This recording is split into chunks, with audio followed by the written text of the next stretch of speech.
क्या आप जानते हैं कि आपके हाथ में जो मौजूदा फ़ोन है और दुनिया का जो सुपर फास्ट कंप्यूटर है, इन दोनों में क्या अंतर है?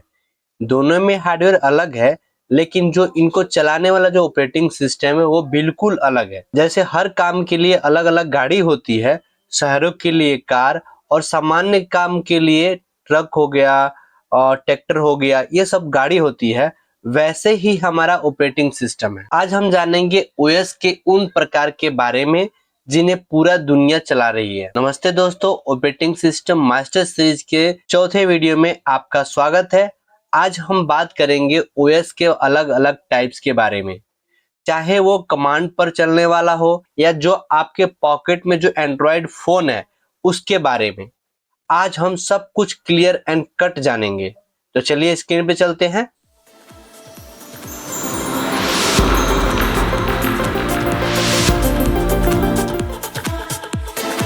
मुख्य रूप से ऑपरेटिंग सिस्टम के काम के आधार पर बांटा गया है। 4 टाइप्स के होते हैं। इसमें आपको दिख रहे होंगे 5। मैं बताता हूँ बेसिकली इसमें क्या मैंने ऐड एक्स्ट्रा किया हुआ है। देखिए, जो डिस्क होता है, डिस्क ऑपरेटिंग सिस्टम, ठीक है, ये कमांड लाइन इंटरफेस पे चलता है। एनओएस नेटवर्क ऑपरेटिंग सिस्टम और सर्वर सर्वर सिस्टम दोनों एक ही है, ठीक है। Client operating system and mobile operating system. चलिए हम एक एक करके समझते हैं। तो सबसे पहले हम बात करते हैं डीओएस यानी डिस्क ऑपरेटिंग सिस्टम के बारे में। इसका जो फुल फॉर्म है डिस्क ऑपरेटिंग सिस्टम। नाम से ही पता लगता है कि हमें ब्लैक स्क्रीन ओपन होगा और इसमें कमांड लिखा जाएगा, ठीक है। तो देखिए, सबसे पुराना ये ऑपरेटिंग सिस्टम है और सबसे बेसिक ऑपरेटिंग सिस्टम है। इसमें आपको कोई माउस देखने को नहीं मिलेगा और ग्राफिक कार्ड की तो बात ही छोड़ दो, आपको ग्राफिक कार्ड मिलेगा ही नहीं। सब कुछ आपको कमांड लाइन लिख के ही काम चलाना पड़ेगा। जैसे एग्जांपल आपको मैं बताऊं तो विंडो आर और विंडो आर प्रेस करेंगे तो सीएमडी जब टाइप करेंगे तो कमांड प्रॉम्प्ट ओपन हो जाएगा, ठीक है। ऐसे ही आपको यहाँ पे डॉस ऑपरेटिंग सिस्टम होता है, इस पे ही हमें काम करना होता है। अब हम बात करते हैं network NOS network operating system. यह ओएस नेटवर्क को मैनेज करने और सर्विस प्रोवाइड कराता है। यह डाटा स्टोर करता है और डाटा शेयरिंग भी करता है।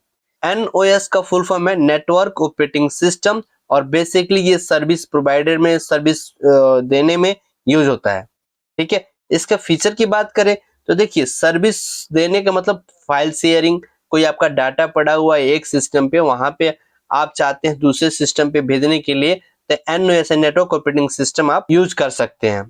अब हम बात करें सीओएस यानी क्लाइंट ऑपरेटिंग सिस्टम। जो एनओएस नेटवर्क ऑपरेटिंग सिस्टम था वो जो सर्विस देता है, सर्विस किसको देगा?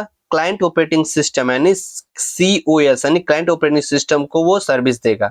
अब इसमें हम क्या करेंगे, जैसे आप सपोर्टेड आप मान लीजिए आपके मेल आईडी है, आपने एक मेल आईडी क्रिएट किया हुआ है।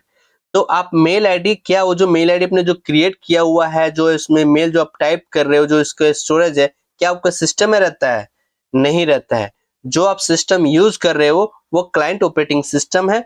जो आपका सर्वर, जो आपका मेल का जरा डाटा यहाँ पे पड़ा हुआ, कहाँ पे पड़ा हुआ है? यानी एनओएस नेटवर्क ऑपरेटिंग सिस्टम के पास पड़ा हुआ है, ठीक है। वैसे ही क्लाइंट ऑपरेटिंग सिस्टम होता है जो क्या करता है, जो सर्विस होता है, जो एनओएस जो सर्विस प्रोवाइड कराता है, वो नेटवर्क ऑपरेटिंग सिस्टम वो सीओएस क्लाइंट ऑपरेटिंग सिस्टम क्या करता है, उसको यूज करता है। एग्जाम्पल की बात करें तो विंडो हो गया, लिनक्स हो गया, ये सारे ऑपरेटिंग सिस्टम अलग अलग तरह के होते हैं। सर्वर ऑपरेटिंग सिस्टम भी होता है और क्लाइंट ऑपरेटिंग सिस्टम भी होता है। तो चलिए हम बात करते हैं अब सर्वर ऑपरेटिंग सिस्टम के बारे में। तो देखिए, सर्वर ऑपरेटिंग सिस्टम सबसे ज्यादा यूज होने वाला ये ग्राफिक ऑपरेटिंग सिस्टम होता है जो सर्विस प्रोवाइड कराता है।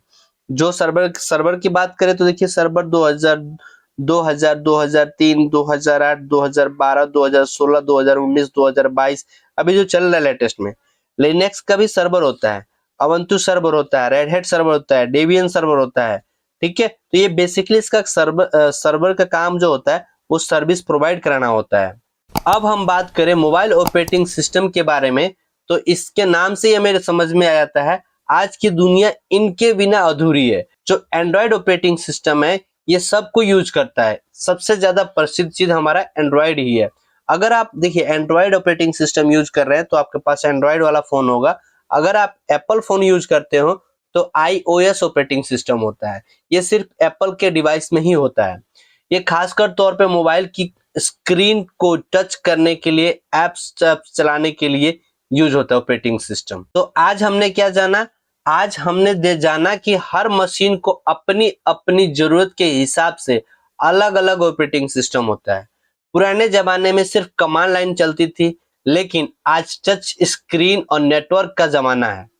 दोस्तों, क्या आप जानते हैं कि डॉस ऑपरेटिंग सिस्टम जो प्रॉम्प्ट यानी कमांड प्रॉम्प्ट के इस्तेमाल करने वाले फोल्डर कैसे बनाया जाता है? अगर आपको पता है कि फोल्डर कैसे बनाया जाता है तो वो कमेंट बॉक्स में मुझे बताइए।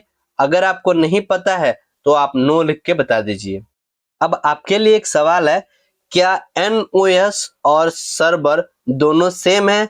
अगर सेम है तो एनओएस ऑपरेटिंग सिस्टम कौन सा है और सर्वर ऑपरेटिंग सिस्टम कौन सा है? मुझे कमेंट बॉक्स में बताइए। अगले वीडियो हमारे लिए बहुत स्पेशल होने वाला है, क्योंकि हम उस टाइम ट्रेवल करेंगे जब हम जानेंगे विंडो ओएस यानी विंडो का ओएस जो हिस्ट्री है उसके बारे में, कैसे विंडो हमारा डॉस से लेके और विंडो 11 तक सफर किया हुआ है। ये वीडियो पसंद आया हो तो लाइक कीजिए और सी टेक रामाकांत को चैनल को सब्सक्राइब कीजिए। मिलते हैं हम अगले लेक्चर में, तब तक के लिए जय हिंद।